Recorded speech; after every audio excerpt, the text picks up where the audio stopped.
আপোনালোকে বাৰু সফ্ট ধোসা কেনেকৈ বনাম বুলি ভাবি আছে নেকি? যদি সফ্ট ধোসা ফ্লাফি ধোসা বনাম বুলি ভাবিছে, এই ৰেচিপিটো আপোনালোকৰ কাৰণে।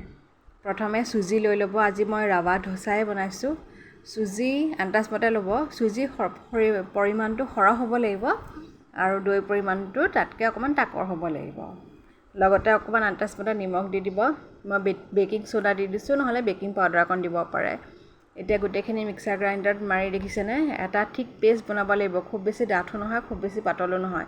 আৰু ক্ৰিস্পি বনাবলৈ হ'লে সাধাৰণতে বহুত অকণমান পাতলা কৰিব লাগে, কিন্তু মই এটা মিডিয়ামকৈ বনাম। এতিয়া বিশেষকৈ ফ্ৰাই পেনত মই গ্ৰীজ কৰি ল'লোঁ অইল।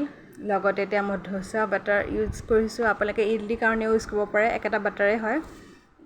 এতিয়া ক'বলৈ গ'লে ঘূৰাই দিব আৰু কম ফ্লেমত ৰাখিব। ফ্লিপ কৰি দিব, নাইবা আপোনালোকে নকৰিলেও হ'ব। মোৰ ৰেডি হৈ গৈছে। সফ্ট আৰু ফ্লাফি ধোসা কেনেকুৱা লাগিলে বাৰু?